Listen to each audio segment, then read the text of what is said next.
Página 42. La muerte negra, por Robert Gottfried, 1983. Desastres naturales y humanos en la Europa medieval. Continuación del capítulo 2. El medio ambiente europeo, 1050-1347. El asartín local, la extensión de la tierra cultivable alrededor de señoríos bien establecidos, fue menos romántico, pero quizás más importante, que el gran movimiento fronterizo. Los campesinos que se quedaban en casa y tenían familias numerosas también querían más tierra, pero miraban hacia los restos de matorrales, praderas y bosques locales en lugar de hacia los espacios abiertos del este. Las tierras adyacentes simplemente se agregaron a los campos existentes. Además, gran parte de esta tierra podría ser propiedad absoluta. Como no se había cultivado en el pasado reciente, se le imponían pocas obligaciones consuetudinarias. Como los señores no habían recibido nada antes de que se limpiara la tierra, por lo general estaban felices de recibir una tarifa fija de alquiler y renunciaron a las obligaciones laborales tradicionales. Después de todo, algo era mejor que nada. Por lo tanto, muchos campesinos que no se unieron a los movimientos pioneros o que no tenían el capital para comprar la conmutación obtuvieron aún así una libertad parcial en las tierras que habían conquistado. Es importante reiterar que todos estos campesinos libres, incluso los pioneros, continuaron pagando renta, ya que ninguno era propietario de las tierras que cultivaban. Sin embargo, fueron liberados de la más onerosa de sus obligaciones, el trabajo no remunerado. Los productos de las nuevas tierras de cultivo proporcionaron un excedente de alimentos. Aunque la población de Europa siguió creciendo a buen ritmo, la mayoría de los estudiosos creen que los suministros de alimentos, especialmente de cereales, aumentaron a un ritmo aún más rápido. Las innovaciones agrícolas de los siglos X y XI, aplicadas a los ricos suelos vírgenes, elevaron el rendimiento de semillas, el número de semillas cosechadas de la sembrada originalmente, de un miserable 2 o 3 a 1 a un más respetable 5, 6, 7, o incluso 8 a 1.6. Los carbohidratos siguieron siendo el alimento básico de la dieta europea en el siglo XII y principios del XIII. Las proteínas, especialmente las de origen animal, eran relativamente escasas. La mayoría de los campesinos del norte de Europa comenzaban el día con un desayuno de gachas, almorzaban pan y tal vez queso y cerveza, y cenaban un potaje. Esto se complementó con trozos de arenque, verduras, tocino, leche y sidra. La carne de res, venado, aves o cerdos se agregaba solo en unos pocos días de fiesta seleccionados. En toda la cuenca mediterránea, la dieta era algo diferente en cuanto a su tipo, pero no en cuanto a su estructura nutricional. El vino, el cordero y los derivados del aceite de oliva eran delicias ocasionales, pero los productos de cereales constituían la mayor parte de la dieta.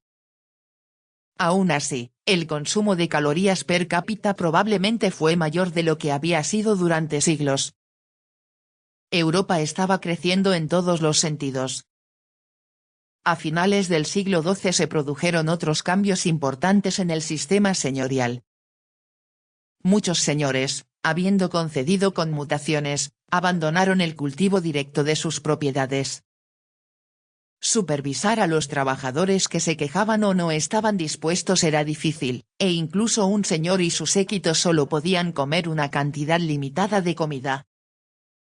Dado el auge de los mercados de alimentos que acompañó al nuevo excedente agrícola, a menudo era más sencillo para los terratenientes tomar toda la propiedad y cultivarla, es decir, incluir la propiedad como parte del sistema general de campo que cultivaban los campesinos, enteramente para su propio beneficio y para sustituir pagos en efectivo por servicios laborales.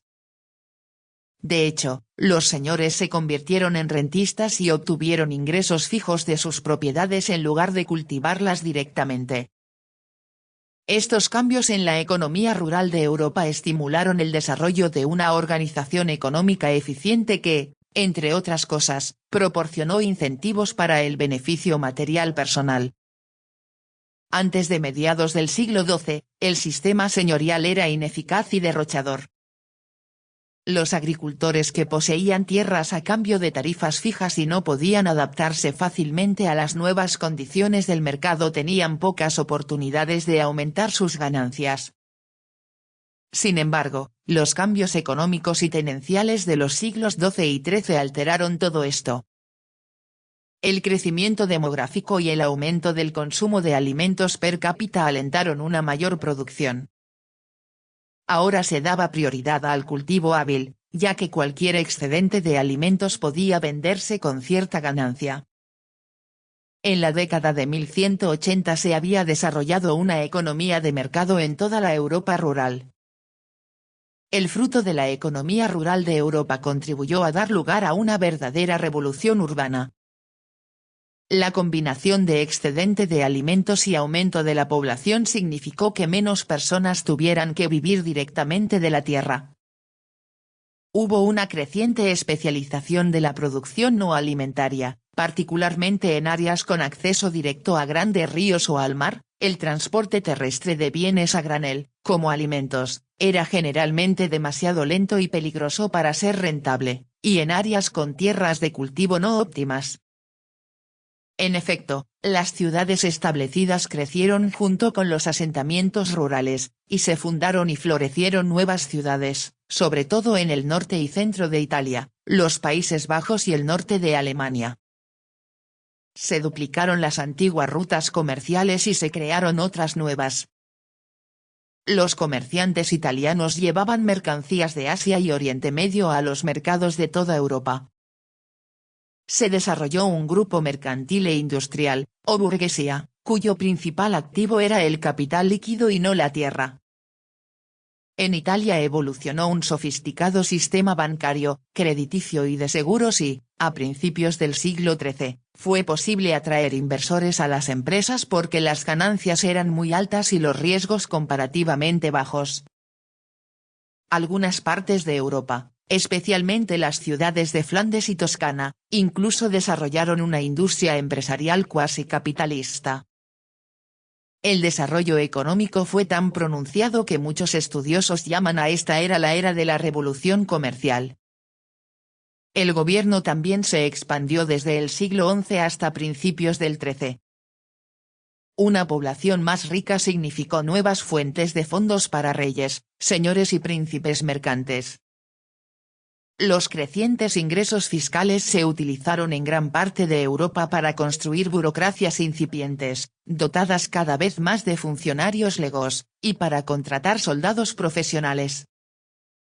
En gran parte de Europa occidental surgieron reyes fuertes que desafiaron a la aristocracia por el poder político, mientras que en Italia y los Países Bajos los habitantes de las ciudades afirmaron su soberanía. Hubo enormes avances culturales, hasta el punto de que la proliferación de conocimiento que comenzó alrededor de 1080 se ha llamado el Renacimiento del siglo XII. A principios del siglo XIII, el movimiento intelectual había crecido más allá del Renacimiento.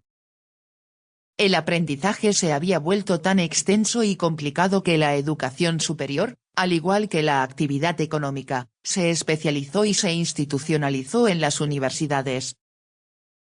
Nada resume mejor el carácter y el alcance del crecimiento de los siglos XI, XII y XIII que la expansión física real del occidente cristiano.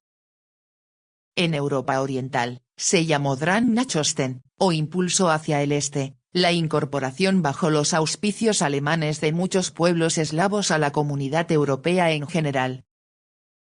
En Iberia, los caballeros franceses, normandos y españoles iniciaron la reconquista de una parte de Europa que había estado bajo control islámico desde el siglo VIII. Y soldados cristianos de toda Europa participaron en las cruzadas, las expediciones militares para arrebatar el control de Tierra Santa a los turcos. La reconquista y las cruzadas aportaron enormes ventajas culturales a la civilización europea. Los soldados occidentales entraron en contacto con civilizaciones intelectual y materialmente superiores y trajeron bienes e ideas que ayudaron a facilitar el crecimiento europeo, que se perpetuó a sí mismo. En la primera mitad del siglo XIII, la Europa medieval alcanzó la cúspide de su desarrollo. Había comenzado un largo periodo de paz internacional. La Santa Madre Iglesia disfrutó de una amplia influencia. Inocencio III, 1198-1216, fue quizás su papa más grande. Las órdenes franciscana y dominicana gozaban de gran prestigio y las magníficas catedrales góticas se alzaban como monumento a la autoridad cristiana. La autoridad gubernamental estaba más extendida que nunca y el estatus social y las relaciones personales estaban gobernados cada vez más por la riqueza más que por los derechos de nacimiento. En general, fue una era de expectativas crecientes. A mediados del siglo XIII las cosas empezaron a cambiar. Muchos de estos cambios fueron inducidos socialmente, pero otros fueron ambientales. Los más importantes fueron los cambios en el clima. En los últimos años, muchos historiadores han asignado al cambio climático un papel fundamental a la hora de influir en la sociedad premoderna. En una economía como la de la Europa medieval, en la que la mayor parte de la riqueza procedía del producto de la tierra, este era ciertamente el caso. La evidencia glacial y de polen sugiere una mejora en el clima de Europa entre 750-1800 y 1150-1200. Los paleoclimatólogos han etiquetado este periodo como el periodo cálido medieval temprano o, más comúnmente, el pequeño óptimo, en contraste con el gran óptimo de la prehistoria. A finales del siglo VIII, los glaciares alpinos comenzaron a retroceder. Los estudios de polen sugieren que los bosques de hayas a lo largo del glaciar Fernau y en la región de las Ardenas en el norte de Francia se expandieron hasta sus fronteras en el año 200 después de Cristo. En Alemania, reaparecieron varias especies de hoja caduca que habían desaparecido después de 200, y se depositaron núcleos de foraminíferos a lo largo de la costa del Atlántico Norte. Todos estos fenómenos fueron indicativos de la tendencia al calentamiento durante el periodo 750-1800 a 1150-1200. La temperatura media de esta época probablemente superó la del periodo 350-1400 a 750-1800 en más de 1 grado centígrado. Toda la era 750-1800 a 1150-1200 se caracterizó por inviernos más suaves y veranos más secos. Página 46.